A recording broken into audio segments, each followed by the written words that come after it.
പ്രിയപ്പെട്ട സഹോദരങ്ങളെ, അർജുനൻ എന്ന് പറയുന്ന പ്രിയപ്പെട്ട സഹോദരൻ മണ്ണിനടിയിലേക്ക് ആണ്ടുപോയിട്ട് ഇന്ന് 6 ദിവസങ്ങൾ പിന്നിടുകയാണ്. നാം ഒന്ന് ആലോചിച്ച് നോക്കുക, ഒരു മനുഷ്യ ജീവനാണ് മണ്ണിൻ്റെ അടിത്തട്ടിലേക്ക് മണ്ണിടിച്ചിൽ മൂലം പെട്ടുപോയത്. ഒന്ന് ശ്വാസമെടുക്കാൻ കഴിയാതെ വല്ലാത്ത ഇരുട്ടായിരിക്കും. ആ സഹോദരൻ്റെ അവസ്ഥയൊക്കെ ഓർക്കുമ്പോൾ യഥാർത്ഥത്തിൽ നമുക്ക് തന്നെ പേടി തോന്നുകയാണ്. യഥാർത്ഥത്തിൽ എൻ്റെ ഒരു അവസ്ഥയാണ് ഞാൻ പറയുന്നത്. നമ്മുടെ വീട്ടിലെ നമ്മുടെ സഹോദരങ്ങൾ ഒരു യാത്ര പോയിട്ട് തിരിച്ചു വരുന്നത് പോലെ നമ്മളിങ്ങനെ കാത്തു നിൽക്കുകയാണ് പ്രിയപ്പെട്ട അർജുൻ എന്ന കൂട്ടുകാരൻ്റെ ആ അവസ്ഥ എന്താണ് എന്നറിയാൻ വേണ്ടി. കാരണം സ്വന്തം വീട്ടിലുള്ള ഒരാൾക്ക് എന്തോ പറ്റിയതുപോലെയുള്ള ഒരു വേവലാതിയാണ് എനിക്കുള്ളത്. എപ്പോഴും ഞാനിങ്ങനെ ന്യൂസ് എടുത്ത് നോക്കും, എന്തായി അർജുനൻ്റെ അവസ്ഥ എന്തായി എന്ന്. എൻ്റെ പ്രിയമുള്ളവരെ, 6 ദിവസം പിന്നിടുകയാണ്. ഇന്നലെ വരെ നമുക്കൊക്കെ ഒരു നേരിയ പ്രതീക്ഷ ഉണ്ടായിരുന്നു. ഇനിയുള്ളത് അർജുനന് ജീവിതമുണ്ടോ, അതല്ല മരണത്തിലേക്കാണോ ജീവിതത്തിലേക്കാണോ ഒന്നും അറിയാത്തൊരവസ്ഥയിലേക്കാണ് ഇന്ന് മുതൽ നമ്മൾ മുന്നോട്ട് പോയിക്കൊണ്ടിരിക്കുന്നത്. കാരണം പ്രിയപ്പെട്ടവരെ, 5 ദിവസങ്ങൾ പിന്നിട്ടു. ഇവിടെ നാം ഒരു കാര്യം വളരെയേറെ വ്യക്തമായി മനസ്സിലാക്കേണ്ടതുണ്ട്. ഇപ്പോൾ രക്ഷാപ്രവർത്തനങ്ങളും രക്ഷാദൗത്യങ്ങളൊക്കെ വളരെയേറെ വിപുലീകരിച്ച് നടക്കുന്നുണ്ട്, നല്ല കാര്യമാണ്. പക്ഷേ നമ്മളിവിടെ ഒന്ന് അടിവരയിട്ട് ചിന്തിക്കേണ്ടത്, ഒരു മനുഷ്യജീവൻ ആ മണ്ണിനടിയിലേക്ക് പോയത് കഴിഞ്ഞ ചൊവ്വാഴ്ചയായിരുന്നു.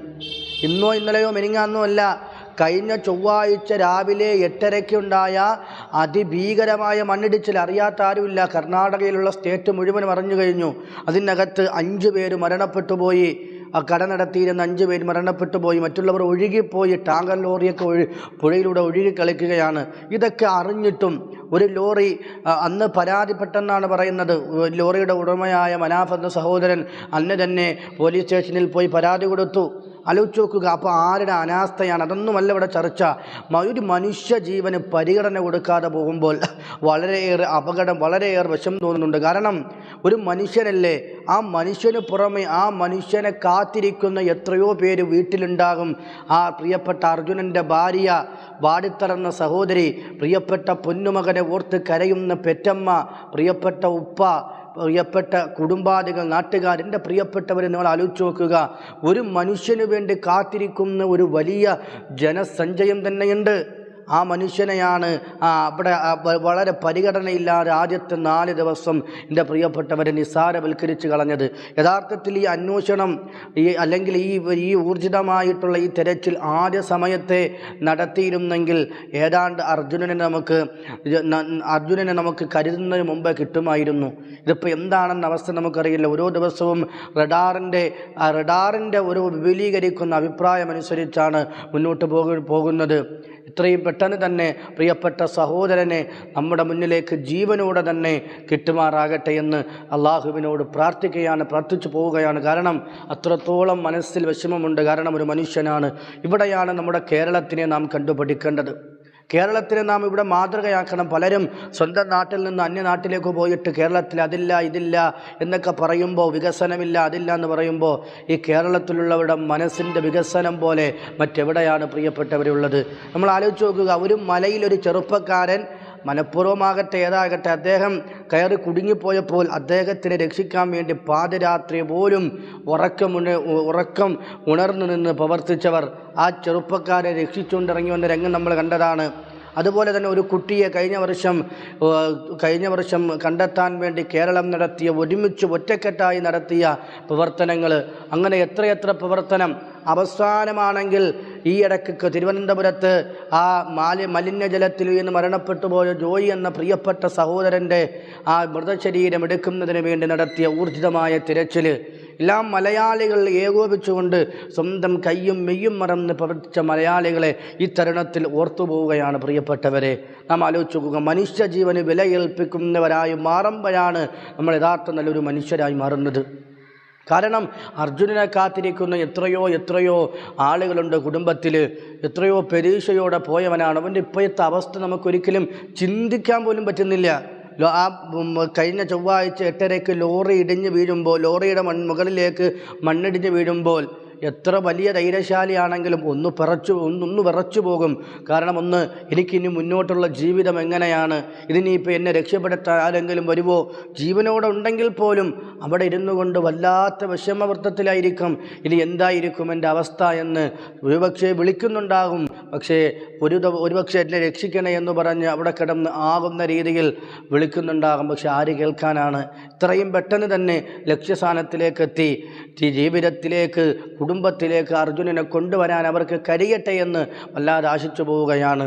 നമ്മൾ വളരെയേറെ ഗൗരവത്തോടെ കാണേണ്ടിയുള്ള കാര്യങ്ങളാണിത്. മനുഷ്യജീവന് വിലയില്ലാതെ പോകുമ്പോൾ ഇടയ്ക്ക് ന്യൂസിൽ കേട്ടതാണ്, അതൊരു ഡ്രൈവറല്ലേ എന്ന് പറഞ്ഞ് നിസാരവൽക്കരിച്ചുകൊണ്ട് അദ്ദേഹത്തിനോട് വളരെയേറെ അനീതി കാണിച്ച ഒരവസ്ഥയിലേക്കാണ് അവിടുത്തെ ഗവൺമെൻറ്റുകൾ പോകരുതെന്ന് കേട്ടപ്പോൾ വല്ലാത്ത ദുഃഖം തോന്നി. ഒരു ഡ്രൈവറിനെ ഇത്രമേൽ ചെറുതായി കാണുന്ന, ഇത്രമേൽ അപമാനമായിട്ട് കാണുന്ന ഒരവസ്ഥ.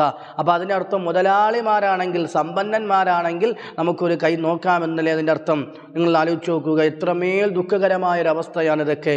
നമുക്ക് ഒരുപക്ഷെ രാഷ്ട്രീയമായിട്ടൊക്കെ മാറ്റിവെക്കാം, ഇതൊരു മനുഷ്യൻ്റെ കാര്യമാണ്. എല്ലാവരും ആത്മാർത്ഥമായി പ്രാർത്ഥിക്കുക അദ്ദേഹത്തിൻ്റെ തിരിച്ചുവരവിന് വേണ്ടി. കാരണം വാടി തറന്നുപോയ കുടുംബക്കാരെ കാണുമ്പോൾ ആദ്യമൊക്കെ ഒരു പ്രതീക്ഷയുടെ അംശമൊക്കെ ഉണ്ടായിരുന്നു. നമ്മൾ ഇതിനെക്കുറിച്ചൊക്കെ അറിഞ്ഞപ്പോൾ നമുക്കൊരു വലിയ പ്രതീക്ഷ ഉണ്ടായിരുന്നു, അദ്ദേഹം തിരിച്ചു വരും. കാരണം അദ്ദേഹം അതിജീവിക്കാൻ കഴിയുന്ന തരത്തിലുള്ള ആരോഗ്യവും അതിനുള്ള മനസ്സുമുള്ളയാളാണെന്നൊക്കെ. പക്ഷേ ദിവസങ്ങൾ ഇങ്ങനെ മണിക്കൂറുകൾ 140, 150, 45 മണിക്കൂറുകളൊക്കെ പിന്നിട്ടപ്പോഴും അവിടുത്തെ ഭയാനകരമായ കാഴ്ചകൾ കണ്ടപ്പോൾ വല്ലാത്ത വേദന തോന്നി. കാരണം ഇനിയിപ്പോൾ എന്താണെന്ന് അവസ്ഥ എന്നറിയില്ല. ഒരു കാര്യം എടുത്തു പറയാനുള്ളത്, ഇത് റിപ്പോർട്ട് ചെയ്ത മാധ്യമങ്ങളെയാണ്. കാരണം അവരില്ലായിരുന്നെങ്കിൽ യഥാർത്ഥത്തിൽ അർജുനൻ്റെ ഈ ഒരു കാര്യം പുറലോകം അറിയുമായിരുന്നില്ല. എവിടെയെങ്കിലും ഒതുങ്ങി മണ്ണിനകത്ത് തന്നെ അദ്ദേഹം ജീവശ്വാസം വലിച്ച് അവസാനിക്കേണ്ടി വന്നേന്. അവരേറ്റെടുത്തത് കൊണ്ട് മാത്രമാണ് നിയമപാലകരും എല്ലാവരും ഒരുമിച്ച് ഇതിൻ്റെ മുന്നോട്ടുള്ള നടപടിക്ക് വേണ്ടി കടന്നുപോയത്. അതുകൊണ്ട് ഇതുപോലെയുള്ള നല്ല കാര്യങ്ങൾ ഏറ്റെടുക്കുന്ന മാധ്യമങ്ങളോട് വല്ലാത്ത നന്ദി രേഖപ്പെടുത്താനുണ്ട്. കാരണം മാത്രമല്ല, അതുപോലെ അവിടെ രക്ഷാപ്രവർത്തനത്തിന് വേണ്ടി കടന്നു വന്നവർ വളരെയേറെ അവരെയൊക്കെ അഭിനന്ദനം അർഹിക്കുന്ന ആളുകളാണ്. കാരണം സ്വന്തം ജീവനും ജീവിതവും മാറ്റിവെച്ചാണ് ഇതിനു വേണ്ടി പ്രവർത്തിക്കുന്നവർ. വളരെ വേഗത്തിൽ തന്നെ പ്രിയപ്പെട്ട സുഹൃത്തിനെ ജീവനോടെ തന്നെ, അതാണ് നമ്മുടെ ആഗ്രഹം. നമ്മുടെ ഏറ്റവും വലിയ ആഗ്രഹം ജീവനോടെ അദ്ദേഹത്തെ തിരിച്ചു കിട്ടണമെന്നാണ്. വളരെയേറെ സന്തോഷകരമായ സൂചന ഇന്നത്തെ ദിവസം തന്നെ ഉണ്ടാകട്ടെ എന്ന് വളരെയേറെ ആഗ്രഹിക്കുന്നു. കാലാവസ്ഥ പ്രതികൂലമായ രീതിയിൽ നിന്നും അനുകൂലമാക്കി അള്ളാഹു താല കൊടുക്കട്ടെ. നമുക്ക് റബ്ബിനോട് പ്രാർത്ഥിക്കാം. കാരണം ഒരു മനുഷ്യജീവനാണ്, ഒരു കുടുംബത്തിൻ്റെ അത്താണിയാണ്. വളരെയേറെ നമ്മളൊക്കെ ആഗ്രഹിക്കുന്ന കാര്യമാണ്. തിരിച്ചു വരട്ടെ എന്ന് അള്ളാഹുവിനോട് പ്രാർത്ഥിക്കുകയാണ്. അള്ളാഹു താല എല്ലാം എളുപ്പമാക്കി കൊടുത്ത് അനുഗ്രഹിക്കുമാറാകട്ടെ. ആ സഹോദരൻ്റെ മാനസികമായിട്ടുള്ള ഇപ്പോഴത്തെ അവസ്ഥ എന്താണെന്നറിയില്ല. അള്ളാഹു താല സമാധാനവും അള്ളാഹു താല എല്ലാവിധ കാര്യങ്ങൾ എളുപ്പവും കൊടുത്ത് അനുഗ്രഹിക്കുമാറാകട്ടെ. ഇത്രയും പെട്ടെന്ന് തന്നെ മണ്ണിനടിയിൽ നിന്ന് അദ്ദേഹത്തിനെ കണ്ടെത്താനും അദ്ദേഹത്തിന് നല്ലൊരു ജീവിതം കൊടുക്കാനും എൻ്റെ പ്രിയപ്പെട്ടവരെ കഴിയട്ടെ എന്ന് വല്ലാതെ ആഗ്രഹിക്കുകയാണ്. നിങ്ങളെല്ലാവരും അദ്ദേഹത്തിന് വേണ്ടി പ്രാർത്ഥിക്കുക. അദ്ദേഹത്തിന് വേണ്ടി നിങ്ങളൊക്കെ കരുതലോടുകൂടി പ്രാർത്ഥിക്കണം. കാരണം നമ്മളെപ്പോലെ ഒരു മനുഷ്യനാണെന്നുള്ളൊരു ഓർമ്മ നമുക്കുണ്ടാകണം. നമ്മളെ കുടുംബത്തിലുള്ള ഒരു അംഗത്തെ പോലെ നാം കാണുക. അല്ലാഹു തആല ഇത്രയും പെട്ടെന്ന് തന്നെ എല്ലാം വിജയകരമായി പൂർത്തീകരിക്കുമാറാകട്ടെ.